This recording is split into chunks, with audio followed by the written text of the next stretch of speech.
Hi అండి. ఈరోజు గ్రూప్స్లో భాగంగా మనం ఎకనామిక్ సర్వే అయితే కంటిన్యూ చేస్తున్నాం. ఇది 7th చాప్టర్ అండి.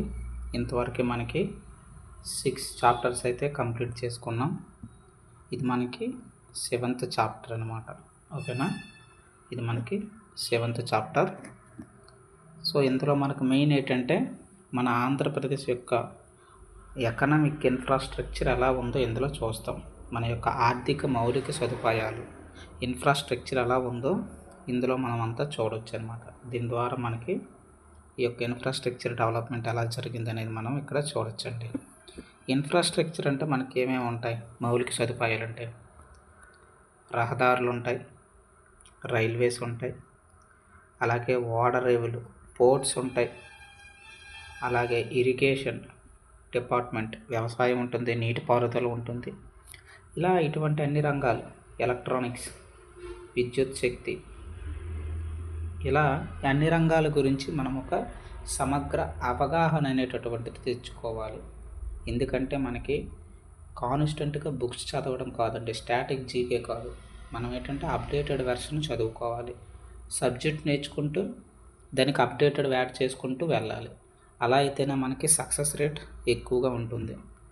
ముందుగా అయితే ఛానల్ని సబ్స్క్రైబ్ చేసుకోండి. మంచి కంటెంట్ ఇవ్వడానికి అయితే ట్రై చేస్తాను. ఓకేనా. అలాగే మనకి ఇండియన్ హిస్టరీ ఆల్రెడీ స్టార్ట్ చేసాం, ఒకసారి చూడండి. అలాగే జాగ్రఫీ కూడా చేసాం. కరెంట్ అఫైర్స్ ఎలాగా కంటిన్యూస్గా రన్ అవుతుంటుంది. ఓకేనా. ప్రిలిమ్స్లో 3 సబ్జెక్టులు అయితే మనకి కంటిన్యూ అవుతున్నాయి. మెయిన్స్ ప్రాస్పెక్టివ్లో చూసుకుంటే మనకి ఎకనామిక్ సర్వే అనేటటువంటిది ఇంపార్టెంట్. ఇది కానీ మనకు వచ్చేసినట్లయితే పూర్తి అవగాహన, ఎకానమీ అనేటటువంటి సిలబస్ అయిపోయినట్టే. ఆ 5 ఎకానమీ చాప్టర్లు ఏవైతే మెయిన్స్లో మనకు పెట్టాడో 5 చాప్టర్లు కూడా అయిపోయినట్టేనండి, ఇండైరెక్ట్గా అయిపోయినట్టే. ఈ టెర్మినాలజీ మనకు వచ్చినట్లయితే మీరు గత 6 వీడియోలు చూడండి. 6 వీడియోలు 6 చాప్టర్లు, 6 చాప్టర్స్ కానీ మీరు అబ్జర్వ్ చేస్తే మీకు కొంత అవగాహన వస్తుంది అనమాట. ఎంత సబ్జెక్ట్ డిస్కస్ చేశామో అసలు చెప్తున్నారు కదా, అసలు ఈ ఎకానమీలో 5 చాప్టర్లు ఎలా అయిపోయినాయి అనేసి మీకు డౌట్ వస్తుంది. అందుకే ముందుగా 6 చాప్టర్లు చూస్తే మీకు అర్థమవుతుంది. Subject each and every point మనం అక్కడ టచ్ చేస్తున్నాం అనమాట. కరెంట్ అఫైర్స్తో లింకప్ చేసుకుంటూ మనం వెళ్తున్నాం. ముందుగా ఛానల్ అయితే సబ్స్క్రైబ్ చేసుకోండి. మంచి కంటెంట్ ఇవ్వడానికి అయితే ట్రై చేస్తానండి, విత్ ఫ్రీ ఆఫ్ కాస్ట్. ఓకేనా. టోటల్ సబ్జెక్ట్స్ అనేవి ఇక్కడ మనకి 9 సబ్జెక్ట్స్ మనం ఇక్కడ డిస్కస్ చేస్తాం. ఓకేనా. అయితే ఎవరైతే సబ్స్క్రైబ్ చేసుకున్నారో వాళ్ళకి ముందుగా ధన్యవాదాలండి. ఓకేనా. సబ్జెక్ట్లోకి వెళ్దాం. అందులో భాగంగా మనం ఇప్పుడే చెప్పుకున్నాం, ఇవన్నీ కూడా మనకి ఏమవుతాయంటే మనకి ఇన్ఫ్రాస్ట్రక్చర్ కింద వస్తాయి అన్నమాట. ఇవన్నిటికీ కూడా ఏంటంటే అమౌంట్ అనేటటువంటిది అవసరం, ద్రవ్యం అనేటటువంటిది అవసరం. అందుకే దీనికి ఏంటంటే ఈ ఎకనామిక్ ఇన్ఫ్రాస్ట్రక్చర్ అని ఈ యొక్క సపరేట్గా చాప్టర్ అనేటటువంటిది యాడ్ చేశారు. 24-25 ఆర్థిక సర్వే ప్రకారంగా ఏపీకి సంబంధించింది. ఓకేనండి. అందులో భాగంగా మనకి స్వర్ణాంధ్ర 24/7 2047 కల్లా మన ఆర్థిక వ్యవస్థ ఎంతకు వెళ్ళాలి? డాలర్స్లో చూసుకుంటే మనకి $2.2 బిలియన్. అదే అమౌంట్లో చూసుకుంటే 308 లక్షల కోట్లు. ప్రీవియస్ బిట్ రీసెంట్గా జరిగిన జనరల్ అండ్ మెంటల్ ఎబిలిటీలో ఇప్పుడు బిట్ అండి, ఇది ఆల్రెడీ ఇచ్చాడు. ఒకసారి మీరు చెక్ చేసుకోండి కావాలంటే. అలాగే మన యొక్క ఎకానమీ చూసుకుంటే ప్రస్తుతానికి 16 లక్షల దగ్గర ఉందన్నమాట. 16 లక్షల కోట్లు అయితే ఉంది 2024-25కి సంబంధించి జిఎస్టిబి టోటల్. అలాగే ఇక్కడ మనకి పేదరికం అనేటటువంటిది ప్రస్తుతానికి 4% నుంచి 6% మధ్యలో ఉంది. దీన్ని 2%లోకి తేగవాలి. ఇవన్నీ కూడా మనకి ఏంటంటే ఇందులో లక్ష్యాలు అనమాట. ప్రస్తుతానికి 10 ఉన్నాయి. 3 డేస్ బ్యాక్ ఏం చేశారంటే ప్రైవేటు పెట్టుబడులు అది కూడా మనకి యాడ్ చేశారు. అంటే ప్రస్తుతం ఎన్ని సూత్రాలు ఉన్నాయంటే 11. ఇంపార్టెంట్. ఇందులో ఫస్ట్ పాయింట్ చూసుకుంటే మనకి ఎకనామిక్ పరంగా ఎకనామిక్ ఇన్ఫ్రాస్ట్రక్చర్లో భాగంగా మనకి ఏమి ఇచ్చాడంటే ఫస్ట్ పాయింట్ మనకి నీటిపారుదల గురించి ఇచ్చాడు. ఇందులో మనకి పోలవరం ప్రాజెక్ట్, ఇదేంటండి పోలవరం ప్రాజెక్ట్ మనకి ఇది బహుళ ప్రయోజన ప్రాజెక్ట్ అని చెప్పుకోవచ్చు. ఇందులో మనకి దాదాపుగా వర్క్స్ అనేటటువంటివి ఎంత కంప్లీట్ అయ్యాయి, ప్రోగ్రెస్ అనేటటువంటిది ఇక్కడ ఇచ్చాడు. హెడ్ వర్క్స్ ఎన్ని పూర్తయ్యాయి, 74% పూర్తయింది అన్నాడు. ఎడమ కాలువ పనులు అయితే 73, కుడి కాలువ పనులు అయితే 93, మొత్తం ప్రాజెక్ట్ 78% అయితే అయ్యిందని చెప్తున్నాడు.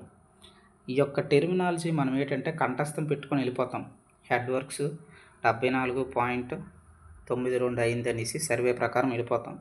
ఈ ఎడమ కాలువ ఎంత అయింది, కుడి కాలువ ఎంత అయింది అనేసి ఇలా గుర్తుపెట్టుకొని కంఠస్థం పెట్టుకొని వెళ్ళిపోతే మనకు పని అవ్వదు. అక్కడ కాన్సెప్ట్ మారిపోద్ది. మెయిన్స్లోకి వెళ్ళేటప్పటికి కాన్సెప్ట్ మారిపోద్ది. కాబట్టి దీని యొక్క బ్యాక్గ్రౌండ్ కూడా మనం తెలుసుకోవాలి.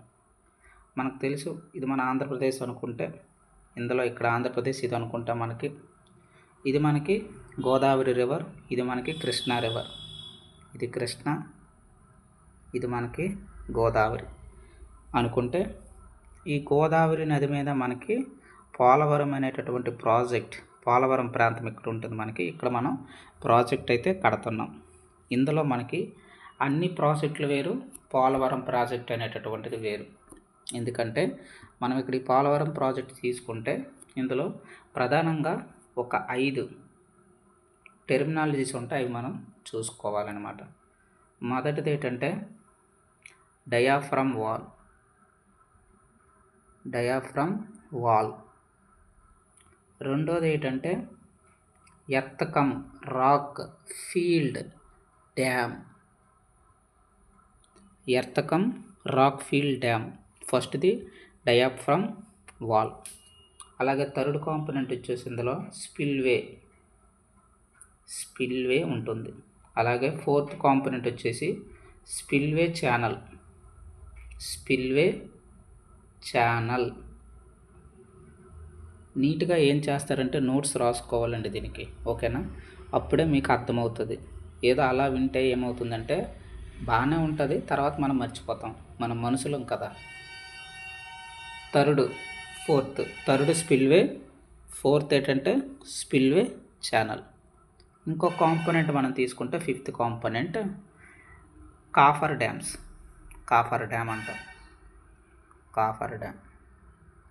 ఇలా ఈ 5 కాంపోనెంట్ల గురించి కానీ మనకు తెలిసినట్లయితే పోలవరం ప్రాజెక్ట్ కంప్లీట్ అయిపోయినట్టే. ఏంటి ఫస్ట్ ఇది మనం చెప్పుకున్నాం. ఫస్ట్ పాయింట్ మనం ఏం చెప్పుకున్నాం,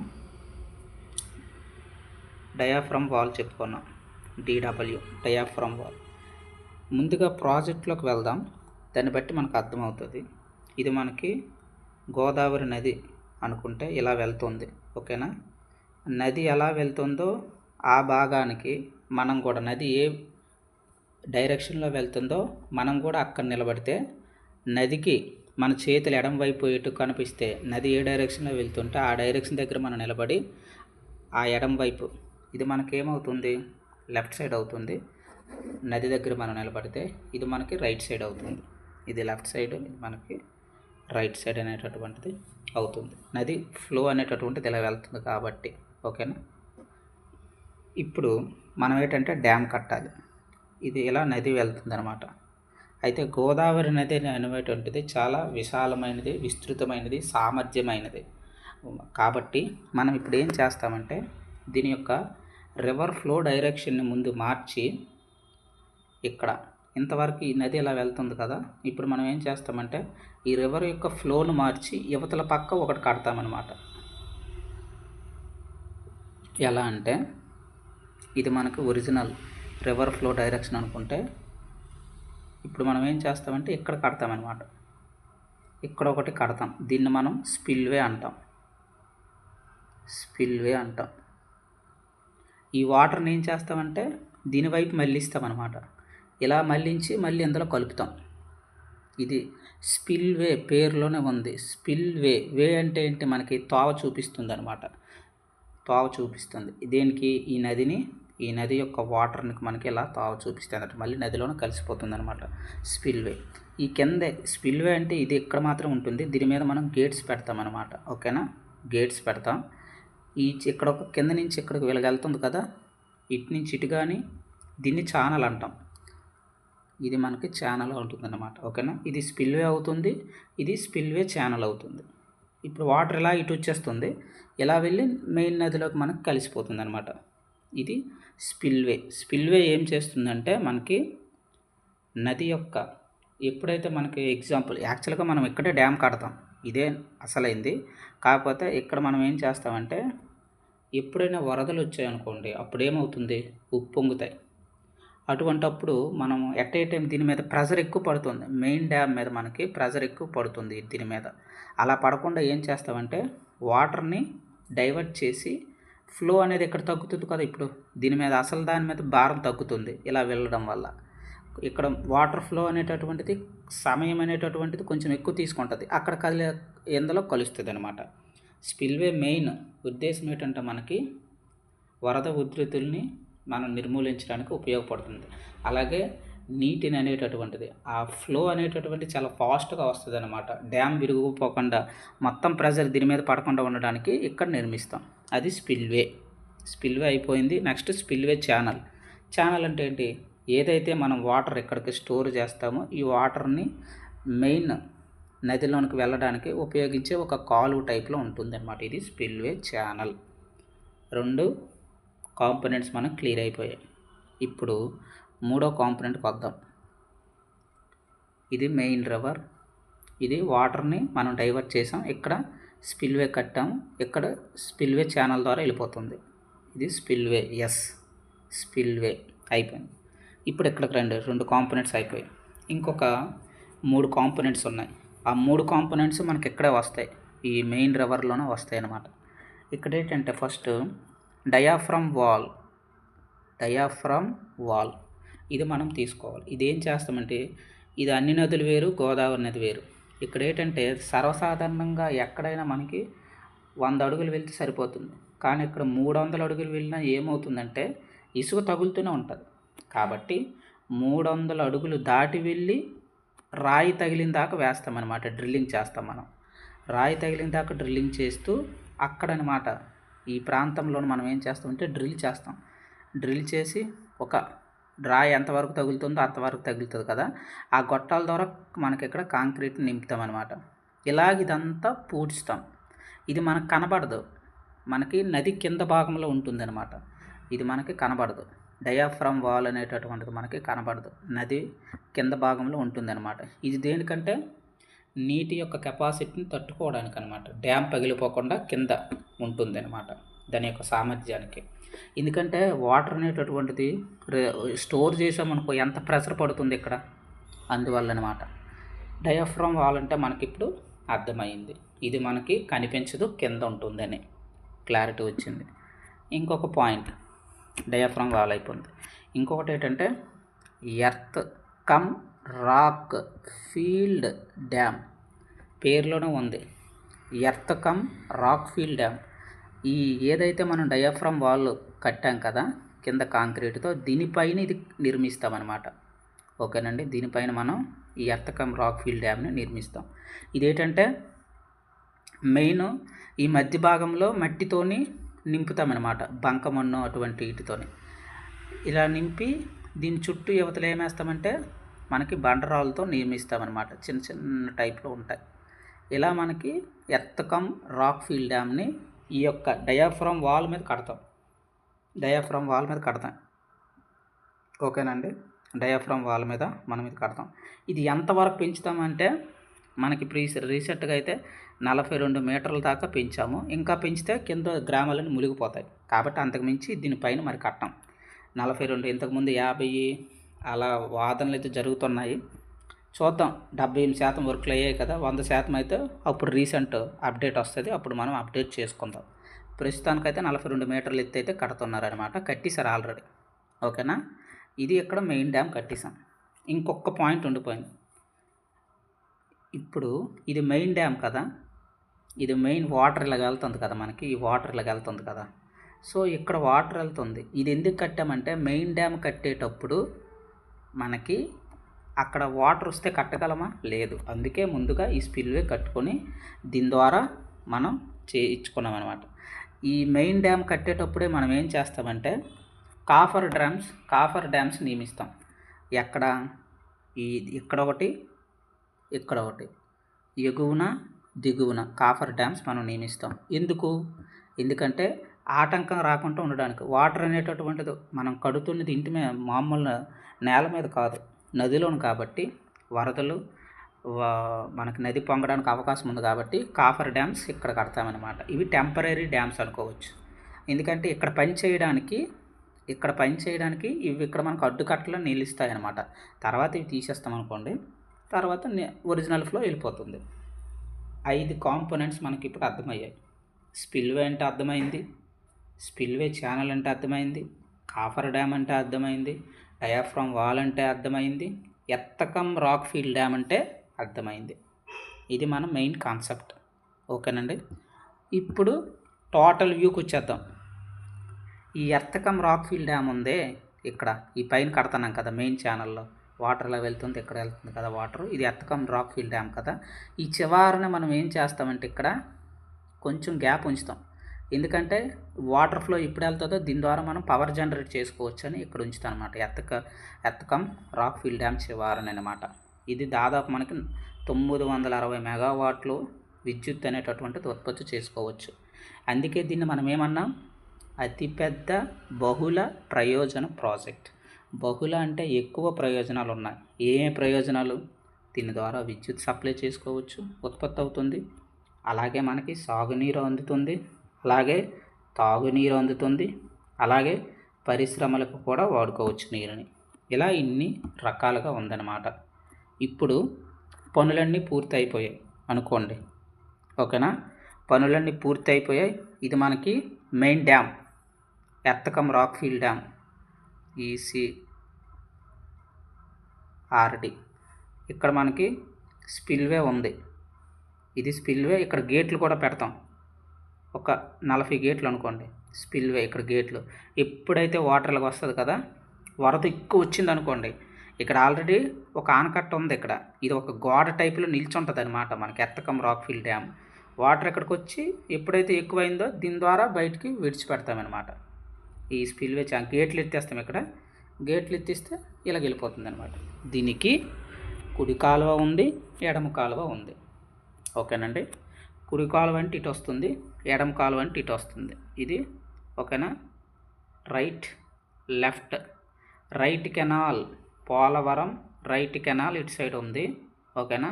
లెఫ్ట్ కెనాల్ అవతల వైపు, నదికి అవతల వైపు లెఫ్ట్ కెనాల్ ఉంటుంది. పోలవరం లెఫ్ట్ కెనాల్ అవతల ఇటు సైడ్ ఉంటుంది, రైట్ కెనాల్ ఇటు సైడ్ ఉంటుంది. లెఫ్ట్ కెనాల్కి ఏంటి, మనకి ఉత్తరాంధ్రకి వెళ్ళిపోతుంది, వైజాగ్ దాకా. వైజాగ్ ప్లాంట్స్ కానీ అన్నిటికీ ఉపయోగపడుతుంది. మెయిన్ దీని ఉద్దేశం దేనికేటంటే, దీని మెయిన్ ఉద్దేశం మనకేంటంటే, ఈ యొక్క గోదావరి నది మిగులు జలాలని కృష్ణాకి తేడానికి అనమాట. ఈ కుడి కాలువ దారి ఉంది కదా రైట్ కెనాల్, ఈ రైట్ కెనాల్ ద్వారా కృష్ణా దగ్గరికి తెచ్చి ఇక్కడ మనకి నీళ్ళని వదిలిపెడతామన్నమాట. ఎందుకంటే కృష్ణా నది చాలా తక్కువ, ఒక పంటే ఇక్కడ పండుతుంది. మనం 2-3 పంటలు వేయాలంటే వాటర్ ఉండాలి. అందుకు ఈ మిగిలి జలాలని పోలవరంకి దాదాపుగా మనకి ఏమవుతుందంటే, ఒక్కొక్క సంవత్సరం ప్రతి సంవత్సరం వరదలు రావడం వల్ల 30,000 టీఎంసీలు నీరు వృధా అయిపోతుంది. 30,000 టీఎంసీ నీరు మనకి వృధా అయిపోతుందండి. ఓకేనా? 30,000 టీఎంసీ. అంత వాటర్ ఏమవుతుందంటే వేస్ట్గా మనకి వృధా చేసేస్తాను, అదంతా సముద్రంలోకి వెళ్ళిపోతుంది. అదే మనం అక్కడ ఒక స్టోరేజ్ సిస్టమ్ ఏర్పాటు చేసి ఆ జలాల్ని మనం కృష్ణా నది తెచ్చుకుంటే ఎంత ఉపయోగం జరుగుతుందో ఆలోచించండి. అందుకనే ఈ ప్రాజెక్ట్ అనేటటువంటిది మనం ప్రారంభించాం, ఆల్మోస్ట్ పూర్తయితే చేస్తున్నాం. ఇలా దీనివల్ల మనకి ఇన్ని ఉపయోగాలు అయితే ఉన్నాయి. ఇది మనకి అవుటర్ వ్యూ. ఓకేనండి. ఇలా ఇప్పుడు మీకు అర్థమవుతుంది ఇదంతా. హెడ్ వర్క్స్ అంటే ఏంటి, 5 కాంపోనెంట్స్ ఉన్నాయి. అవి దాదాపుగా అవన్నీ అయిపోయాయని చెప్తున్నారు. ఎడమ కాలువ పనులు అయిపోయాయి అంటున్నారు. ఓకేనా? కుడి కాలువ పనులు ఇదే అయిపోయాయి, 93% అయిపోయినాయి. కుడి కాలువ పనులు 93% అయిపోయాయంటే దాని అర్థం ఏంటంటే కృష్ణానదికి నీళ్ళు తెచ్చి వచ్చేకన. ఇది మనకి గోదావరి అనుకుంటే ఇక్కడి నుంచి కృష్ణాకి మనం తెచ్చి వచ్చి నీళ్ళు అనమాట. 93% అయిపోయింది అంటున్నాడు. అలాగే మొత్తం ప్రాజెక్ట్ పనులు 78% అయిపోయాయి. ఓకేనండి, ఇదే మనకు మెయిన్. మరి ఈ ఎర్తకం రాక్ఫిల్ డ్యామ్ ఉంది కదా, ఆనకట్ట అని అన్నాను, ఒక గోడ టైప్లో ఉంటుంది, ఇది నదికి ఇలా వెళ్తుందని అన్నాం కదా, నదిలో కడుతున్నాం అనేసి. దీని దాదాపు పొడవు మనకి ఏంటంటే 1.8 కిలోమీటర్స్ ఉంటుంది ఇది, ఈ ఎర్తకం రాక్ఫిల్ డ్యామ్. అదే ఇక్కడ స్పిల్వే ఉంది కదా, ఈ పక్కన ఈ సైడ్న స్పిల్వే, ఈ స్పిల్వే ఇది మనకి 1.2 కిలోమీటర్ ఉంటుంది. ఈ రెండింటికి మధ్యన ఈ ఎర్తకం రాక్ఫిల్ డ్యామ్ పక్కన మనకి చిన్న గ్యాప్ ఉంచుతాము, ఇందులో మనకి పవర్ ఎలక్ట్రిసిటీ జనరేట్ చేస్తాం. ఇది మెయిన్ యూటిలైజేషన్ అన్నమాట. ఓకేనండి, అయితే ఇప్పుడు మీకు ఇంకా క్లారిటీగా అబ్జర్వేషన్ కావాలంటే మనకి మరొకసారి ఈ యొక్క పోలవరం డ్యామ్ని మీరు కానీ ఒకసారి చూసినట్లయితే మీకు ఇంకా క్లారిటీ వస్తుంది అన్నమాట. ఇక్కడ చూసుకోండి, ఇక్కడ మనం చూసుకుంటే స్పిల్వే చూసారా, స్పిల్వే అధిక వరద నీటిని ఇది ఆపుతుందన్నమాట. ఇక్కడ గేట్లు పెట్టాము, ఓకేనా, 40 గేట్ల దాకా ఉంటుంది ఇవి. ఎక్కడైతే మనం గేట్లు పెట్టామో ఇక్కడ ఎప్పుడైతే ఎక్కువ వరద వస్తుందో దీని ద్వారా మనం వాటర్ అనేటటువంటిది ఎడమ కాలువకి మెయిన్, ఈ వాటర్ అనేటిది మళ్ళీ అసలైన దానిలోకి వెళ్ళిపోతుంది అనమాట. అంటే ఏమంటామంటే నది ప్రవాహంలోకి వెళ్ళిపోతుంది. ఇక్కడ గేట్లు ఎత్తుతాం కదా, ఈ నది యువతలు ఉంది కదా, సేమ్ యువతలు కూడా అలాగే ఉంటుంది, ఈ పక్కలే వెళ్తుంది అనమాట ఇలా. ఇది స్పిల్వే. ఎర్తకం రాక్ఫిల్ డ్యామ్ చూసాం కదా, ఇది చూసారా, ఇది దాదాపుగా మనకి ఏంటంటే ఇది కూడా సేమ్ అంతే 42 మీటర్ల హైట్లో కడతామన్నమాట. అంతా కూడా రాళ్ళు బంకమట్టి కిందదనమాట కడుతూ ఉంటామని, మధ్యలో రాళ్ళు బంకమట్టితో కడతాం. ఇదే ఎర్తకం రాక్ఫిల్ డ్యామ్. ఓకేనండి, ఇదిగో ఎర్తకం రాక్ఫిల్ డ్యామ్కి మనం చిన్న గ్యాప్ ఉంచాం, పవర్ ఇక్కడి నుంచి పవర్ జనరేట్ చేస్తున్నాం. ఓకేనండి, కాఫర్ డ్యామ్స్, ఎగువ కాఫర్ డ్యాము ఇక్కడ, దిగువ కాఫర్ డ్యాము ఇక్కడ చూసారా, ఈ రెండు కాఫర్ డ్యామ్స్ అనమాట. నదికి ఇరువైపులా, మెయిన్ డ్యామ్కి ఇరువైపులా కట్టి ఇవి ఉంచాం. ఓకేనా, అయితే అయి పని. ఎడమ కాలువ ఇది, కుడి కాలువ ఇటు ఉంటుంది మనకి. ఒకసారి ఇది అరేంజ్ చేస్తే ఓకే, ఇక్కడ మనం చూస్తే చూడండి, ఇది కుడి కాలువ, ఇది మనకి ఎడమ కాలువ. టోటల్ ఇప్పుడు మనకి వ్యూ అర్థమైంది. అంటే ఇక్కడ మనం చూసుకుంటే ఇది వాటరు, ఈ వాటర్ అనేటటువంటిది ఇక్కడికి వచ్చి స్టోరేజ్ అవుతుంది. ఎక్కువైన వరద వస్తే ఇలాగెళ్ళి గేట్లు ఎత్తేసి బయటకు పంపించేస్తామన్నమాట. ఇలా అనమాట, వాటర్ని ఇలా వెళ్ళిపోతుంది.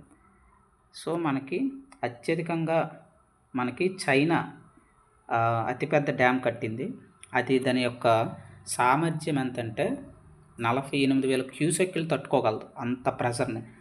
దానికన్నా ఎక్కువ ప్రెషర్ని పోలవరం డ్యామ్ తట్టుకోగలదు, 50,000 క్యూసెక్కులు మనం మెయింటైన్ చేస్తాం అనమాట. సో తిరుగులేదు మనకి ఇది. ఇది అవుటర్ వ్యూ అనమాట. ఓకేనండి, ఇలా మనకు ఉంటుందన్నమాట.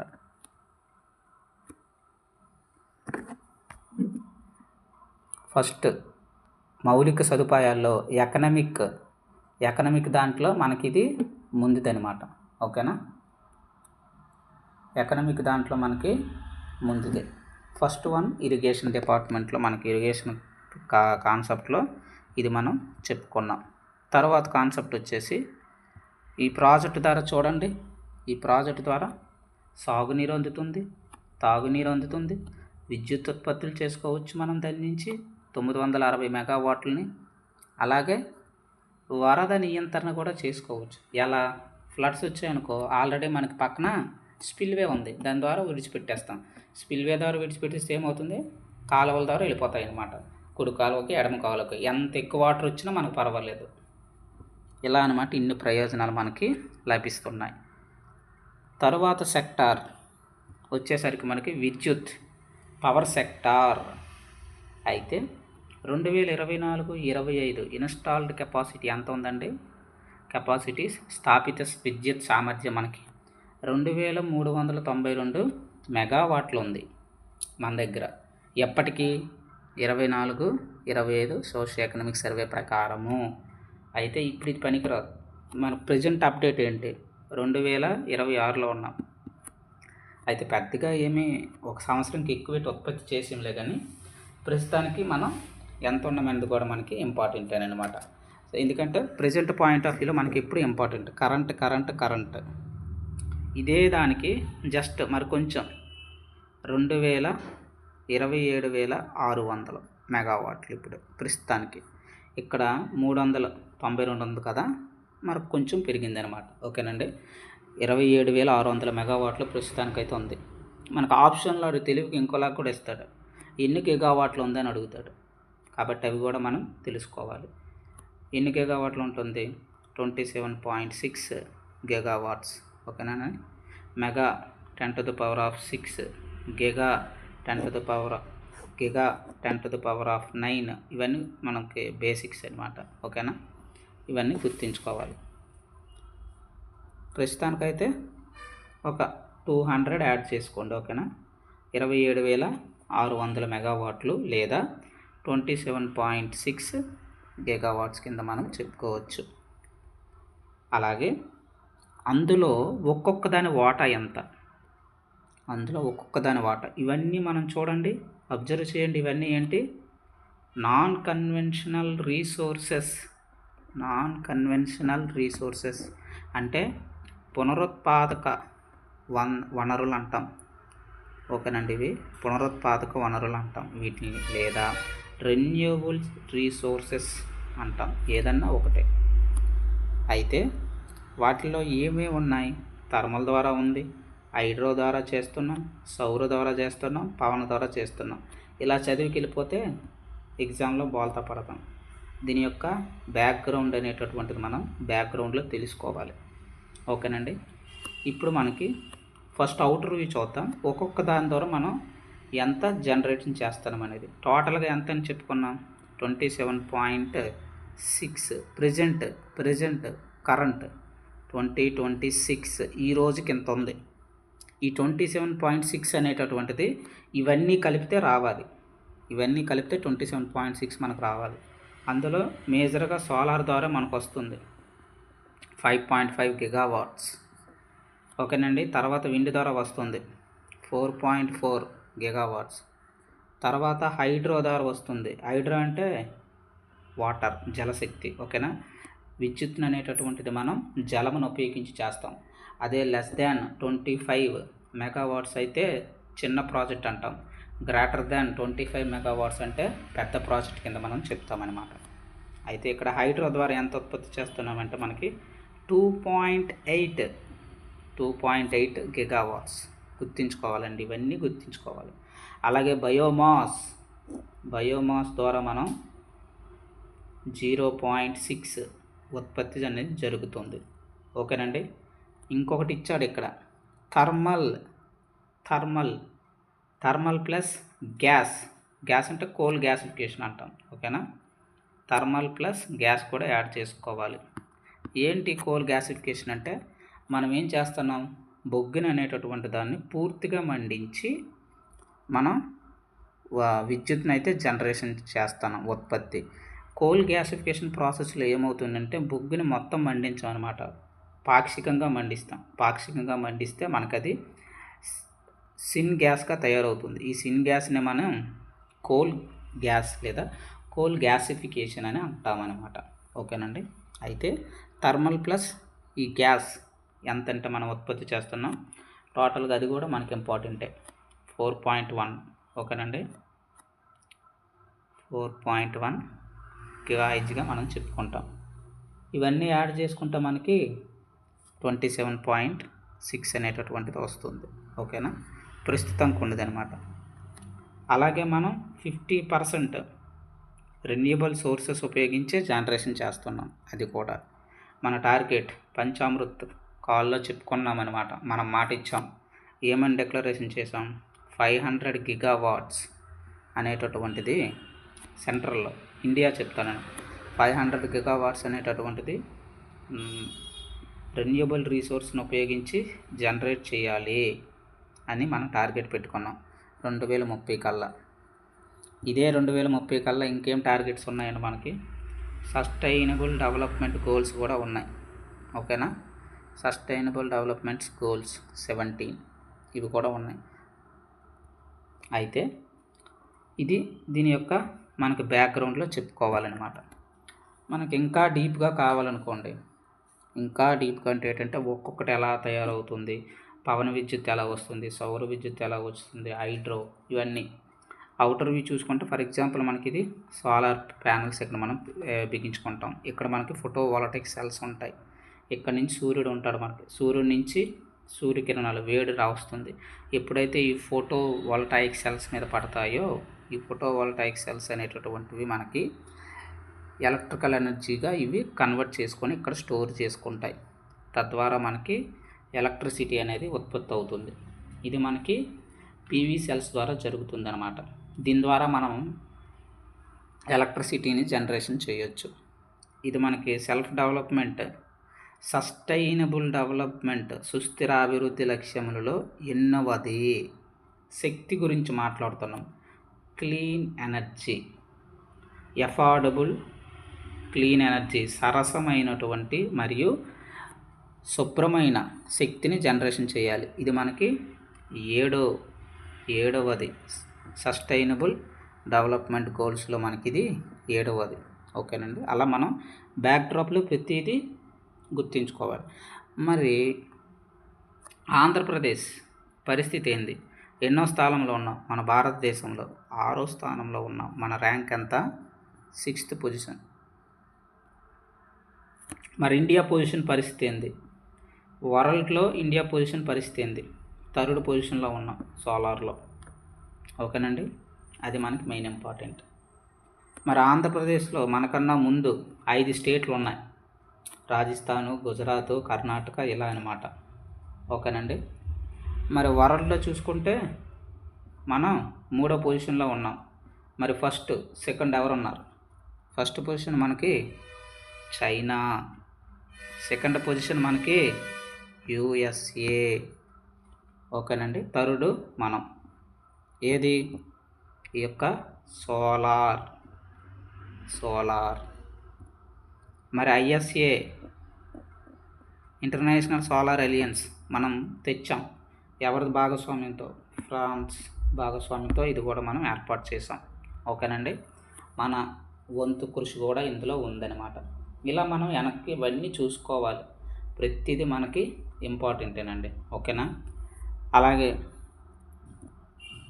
రెండోది మనం చూసుకుంటే దీని కింద చాలా స్కీమ్స్ ఉంటాయి మనకి ఈ సోలార్ గురించి. ఆల్రెడీ తెలిసే ఉంటుంది మీకు.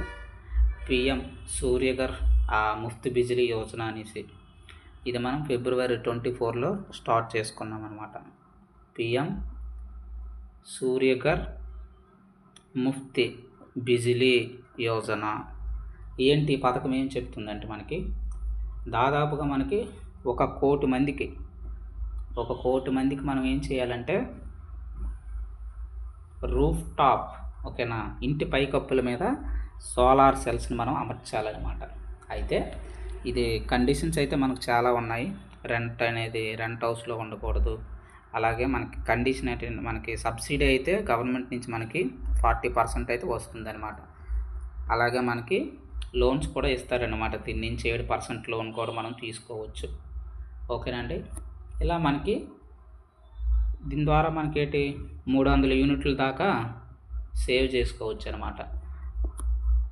అలాగే ఈ పిఎం సూర్యఘర్ ముఫ్త్ బిజిలీ యోజన కింద మనకి డిఫరెంట్ కేటగిరీస్ ఉంటాయి. 1 కిలోవాట్, 2 కిలోవాట్స్ ఇలా మనం ఏర్పాటు చేసుకోవచ్చు అనమాట. ఇంటి పైకప్పు మీద, మన ఇంటి స్లాబ్ మీద అనమాట. మనకున్న వైశాల్యం బట్టి అనమాట. అందరికీ ఇచ్చారు వైశాల్యం బట్టి ఇది ఒక డిసైడ్ అవుతుంది.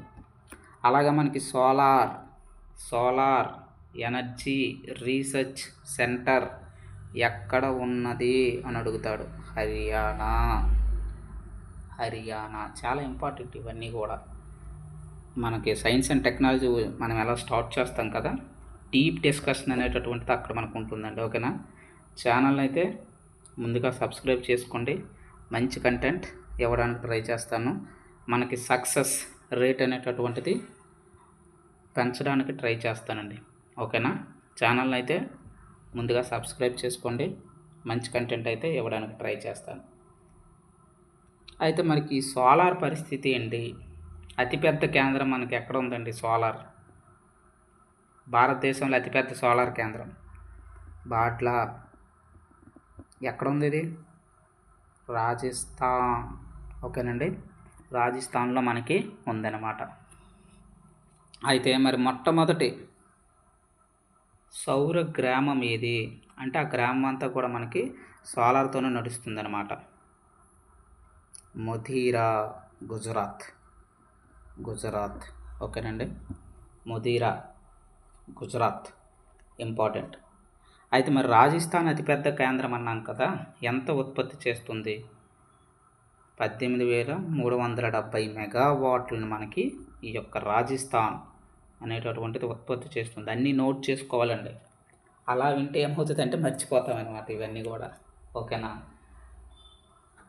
మనకు ఎలాగో తెలుసు నేషనల్ సోలార్ మిషన్ ఎప్పుడు స్టార్ట్ చేసాం?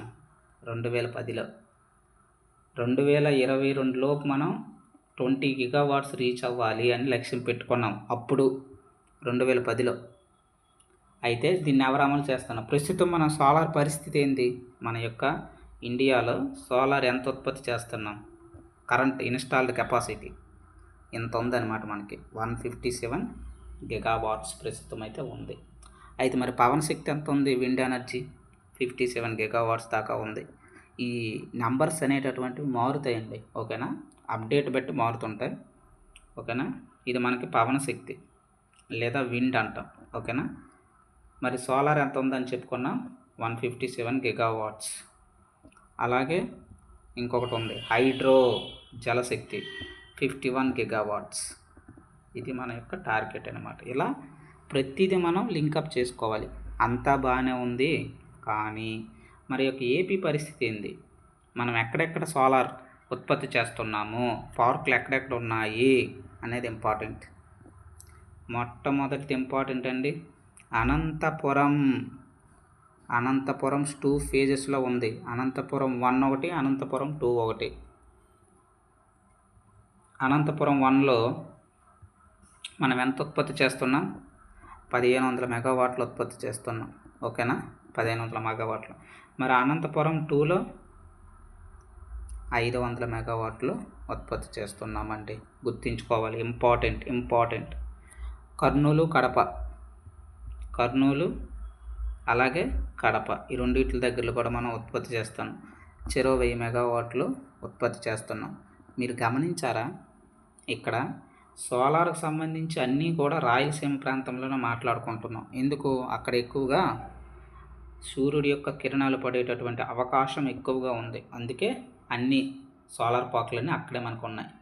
కాబట్టి ఎక్కువగా ఉత్పత్తి చేసేది అనంతపురం జిల్లా, గుర్తుంచుకుంటే సరిపోతుంది. ఓకేనండి, అది మనకి ఇంపార్టెంట్. అలాగే మనకి పవన శక్తి లేదా విండ్ ఎనర్జీ ఎక్కడ పెడితే అక్కడ అవ్వదండి. ఫర్ ఎగ్జాంపుల్ మనకి దీనికి కనీసం 12 కిలోమీటర్ల నుంచి మనకి 20 నుంచి 19 కిలోమీటర్లు వేగం అనేటటువంటిది ఉండాలన్నమాట, km/h. ఈ యొక్క మధ్యలోనే మనకి ఎనర్జీగా కన్వర్షన్ అవుతుంది ఈ యొక్క విండ్, ఈ గాలి అనేటటువంటిది. ఇంపార్టెంట్. ఓకేనండి, ఎప్పుడైతే మనకి టర్బైన్స్ ఉంటాయో, గాలి మరలు మనం చాలా సినిమాల్లో కూడా చూస్తుంటాం. ఈ యొక్క గాలి మరలు ఇవి తిరుగుతాయి అన్నమాట. ఇవి తిరిగి మనకి ఇక్కడ ఏమవుతుందంటే, ఇక్కడ డయాగ్రామ్ మీకు ఇంకా కావాలంటే క్లారిటీగా, ఇది మనకేంటి, గాలి మరలు. ఇవి ఎప్పుడైతే గాలి రావడం వల్ల 12 కిలోమీటర్ల నుంచి 20 కిలోమీటర్ల మధ్యలో వేయడం వల్ల ఈ గాలికి ఇవి విండ్ మరలు, గాలి మరలు తిరిగి ఏమవుతాయి, ఇక్కడ మనకి టర్బైన్స్ పెడతాం. ఓకేనా, ఈ టర్బైన్స్ ఏం చేస్తాయంటే యాంత్రిక శక్తిని, మెకానికల్ ఎనర్జీని ఏం చేస్తాయంటే, ఆల్రెడీ ఈ గాలికి ఒక ఫ్లో అనేటటువంటిది ఉంది. ఫ్లో ఉందంటే దానికి అర్థం ఏంటి? అకార్డింగ్ టు ఫిజిక్స్ ఇది మనకి గతిజ శక్తిని కలిగి ఉందని అర్థం. మూమెంట్ ఉందంటే గతిజ శక్తి అని అర్థం. గాలికి ఆల్రెడీ గతిజ శక్తి ఉంది కదా, అప్పుడు ఏమవుతుందంటే దీన్ని మెకానికల్ ఎనర్జీ నుంచి ఈ గతిజ శక్తి, ఎప్పుడైతే ఈ పవనాలు అనేటటువంటివి గాలి మరలను తాకుతాయి కదా, అప్పుడు మనకి ఇది యాంత్రిక శక్తిగా మారుతుంది అనమాట, మెకానికల్ ఎనర్జీగా మారుతుంది. ఎప్పుడైతే ఈ యొక్క ఈ పవనాలు అనేటటువంటివి మనకి గాలి మరలు తగులుతాయో అప్పుడు ఏమవుతుందండి, మెకానికల్ ఎనర్జీగా మనకి మారుతుంది అనమాట. మనకు ఆల్రెడీ ఇక్కడ జనరేటర్ ఉంటుంది. ఈ జనరేటర్ ఏం చేస్తుంది? జనరేటర్ పేరులోనే ఉంది. ఇది యాంత్రిక శక్తిని విద్యుత్ శక్తిగా మారుస్తుంది ఈ యొక్క జనరేటర్. ఇలా మనకి పవన శక్తి అనేటటువంటిది జరుగుతుంది, గుర్తుంచుకోవాలి. మరి మన యొక్క భారతదేశ పరిస్థితి ఏంది, అలాగే మన యొక్క ఆంధ్రప్రదేశ్ పరిస్థితి ఏంది అనేవి మనం సైన్స్ అండ్ టెక్నాలజీ సపరేట్ సెషన్లో డిస్కస్ చేసుకుందాము. ఓకేనా? టోటల్గా ఇప్పుడు మన ర్యాంకింగ్స్ చూసుకుంటే సరిపోతుంది ప్రస్తుతానికి. ఇది కూడా మనకి వీటి సెక్షన్లో కూడా ఆంధ్రప్రదేశ్ మనం చూసుకున్నాం అనుకోండి, మనకి అనంతపురమే టాప్లో ఉంది. 100 మెగావాట్స్ జనరేట్ చేస్తున్నాం. గాలి కదా కొంచెం తక్కువే. అలాగే